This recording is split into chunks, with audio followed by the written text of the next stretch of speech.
মানুষ যে অবস্থানেই থাকুক না কেন, ইচ্ছে থাকলে মানবতার সেবায় নিজেকে বিলিয়ে দেওয়া সম্ভব।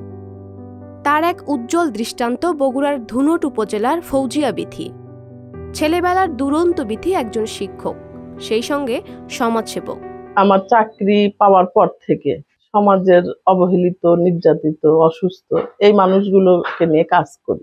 এগুলো আসলে আমি করি একজন অসহায় মানুষের অসহায় অবস্থা থেকে যখন সে একটা ভালো কিছু পায়, তখন তার মুখের যে হাসি, মানে এটা কোনো আসলে তুলনা হয় না। এখানে আমার একটা আত্মিক পরিতৃপ্তি আছে। আমি মূলত এর মধ্যে আমার বেঁচে থাকার আনন্দ খুঁজি। এই জন্যই আমি মানুষের জন্য কাজ করি। আমার আসলে কাজের কোনো পরিধি নাই। কেউ নির্যাতিত, কেউ অসুস্থ, কেউ মাদকাসক্ত, তাদের জন্য আমি কাজ করি। এতে বিভিন্ন সময় আমাকে অনেক প্রতিবন্ধকতার শিকার হতে হয়, অনেক আক্রোশের শিকার হতে হয়। তারপরেও আমি আমার যতটুকু সম্ভব আমি এই কাজগুলো করে যাচ্ছি। 23-24 বছর হলো আমি এই কাজগুলো করে চলছি। আমি আসলে নিভৃতচারী, আমি গোপনে এই কাজগুলো করতাম, কিন্তু করোনাকালীন সময়ে আমার এই কাজগুলো আলোয় আসে। আমি বিভিন্ন সময়ে আমার এই কাজগুলোর জন্য সম্মাননা পাই, আর এই সম্মাননা পাওয়ার পর আমার এই কাজের গতিটা আরো বেড়ে গেছে। এলাকার অসহায় মানুষের সহায় হিসেবে নিজেকে প্রতিষ্ঠিত করতে সফল হয়েছেন বিথি।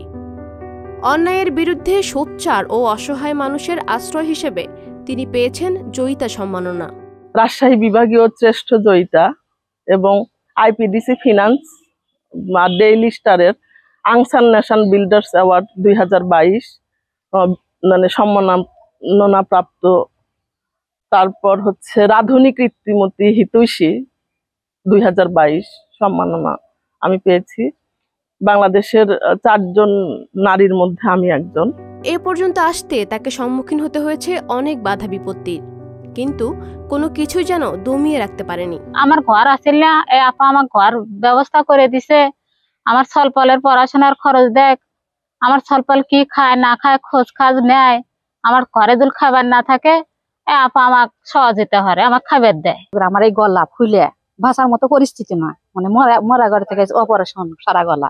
উনি যদি আমাকে না নিয়ে গেলানি তাহলে মনে হলেন যে মরে গেলাম আমি। যদি হনে যে অমুকের বিপদ হয়েছে, তার যে বাসার যদি কোনো ইয়া হয়, তারপরে থুইয়া ওই বিটি আপা অনেক মানুষের উপকার করে। বাচ্চার একটা সমস্যা আছে তো, রক্ত শূন্যতা, তো একটা সার্টিফিকেট তোলা দেয় না, সেটা আবার তাই তুলে এসে দিল আমার।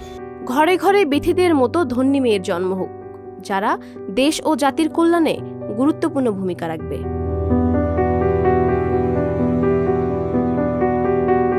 পাপিয়া মামুন, সংবাদ প্রকাশ।